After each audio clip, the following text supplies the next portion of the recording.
Hello children, Smita ma'am here.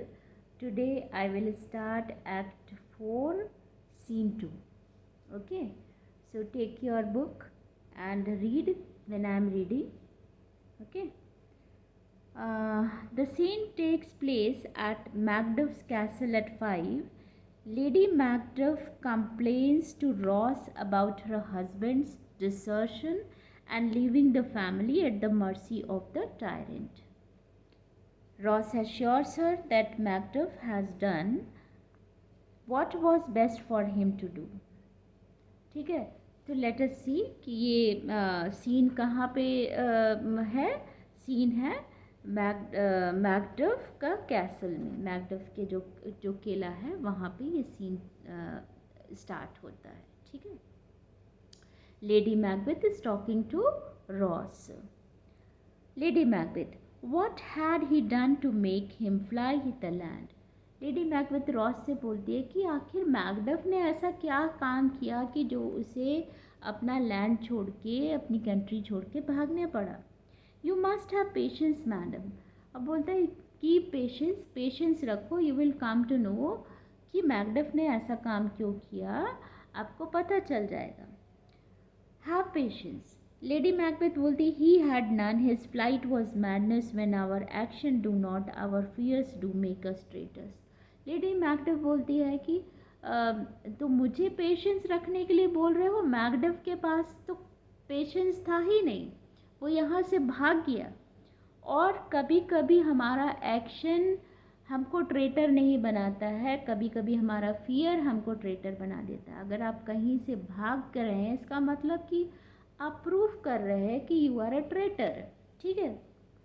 You know not whether it was his wisdom और his fear.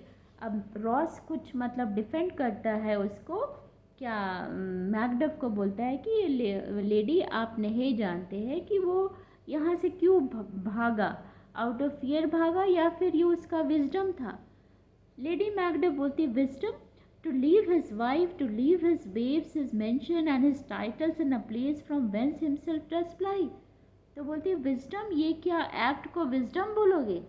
अपने wife को जिसने छोड़ के भाग गया, अपने बच्चे को छोड़ के भाग गया, अपने मेंशन को छोड़ के भाग गया, अपने टाइटल अपने प्लेस को छोड़ के जो भाग गया, उसको तुम क्या बोलोगे? ये कोई, और वो भी ऐसे समय में, तो तुम क्या बोलोगे कि ये विजडम था उसका? He loves us not, he wants the natural touch. तो वो डिक्लेयर करती कि वो हम लोग को प्यार नहीं करता, ना तो अपने वाइफ को, ना तो अपने बच्चे को. और इसमें अभी कोई भी नेचुरल ह्यूमन फीलिंग बची नहीं मैकडफ में. ठीक है. For the poor wren the most diminutive of birds will fight her young ones in her nest against the owl. फिर बोलते हैं कि उससे अच्छी तो रेन है, जो बहुत ही टाइनीस्ट बर्ड होती है, अपने बच्चों के लिए फाइट करने के लिए तैयार हो जाती है आउल से.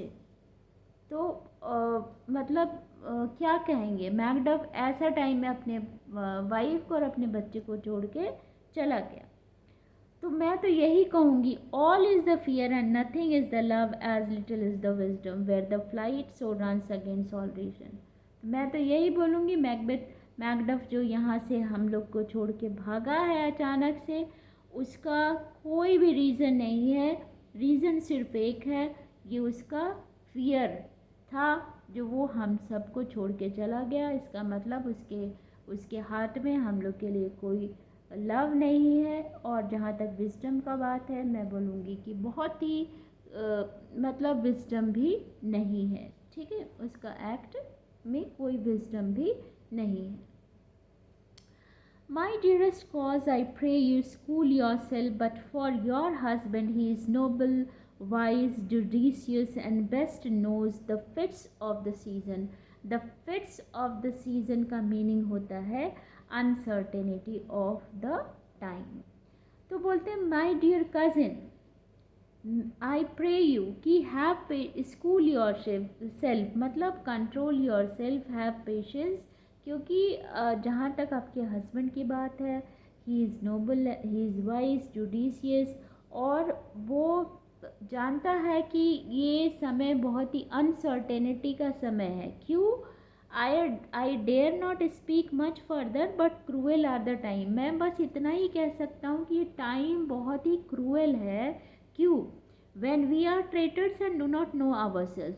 ये टाइम इतना क्रूएल है क्योंकि हमको ट्रेटर समझा जा रहा है एंड वी डोंट नो कि व्हाट इज़ द रीज़न क्यों हमको ट्रेटर समझा जा रहा है। When we hold humor for what we fear, yet know not what we fear।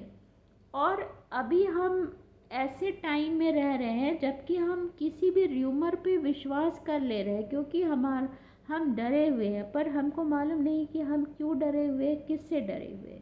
ठीक है। But float upon a wild and violent sea each way and move, and we are very uncertain like things floating on a violent and wild sea here and there। उसी तरह हम लोग float कर रहे हैं, कभी इधर कभी उधर, बहुत ही अनसर्टेनिटी का समय है ये। I take my leave of you shall not be long but I will be here again। So I am taking leave and I'll be coming to see you। ठीक है। Things at the worst will cease or else climb upward to what they were before। My pretty cousin blessing upon you। फिर वो बोलता है कि जो भी इतना ही बोल सकते हैं कि जो भी वर्स्ट थिंग अभी वर्स्ट समय चल रहा है ये ख़त्म हो जाएगा। अगर ख़त्म नहीं होगा तो पहले जैसा हो जाएगा। फिर वो ब्लेसिंग दे के जाता है उस बच्चे को। ठीक है, मैकडफ के सन को। तो जब वो बोलता है ब्लेसिंग अपॉन यू तो लेडी मैकबेथ बोलती है फादर्ड he is and yet he is fatherless. मतलब बोलती है कि he has a father but he is fatherless. और कह के फिर वो रोने लगती है। रॉस बोलता है I am so much a fool should I stay longer it would be my disgrace and your discomfort I take my leave at once. Ross बोलता है अगर मैं स्टे करूँगा तो मैं बहुत बड़ा ही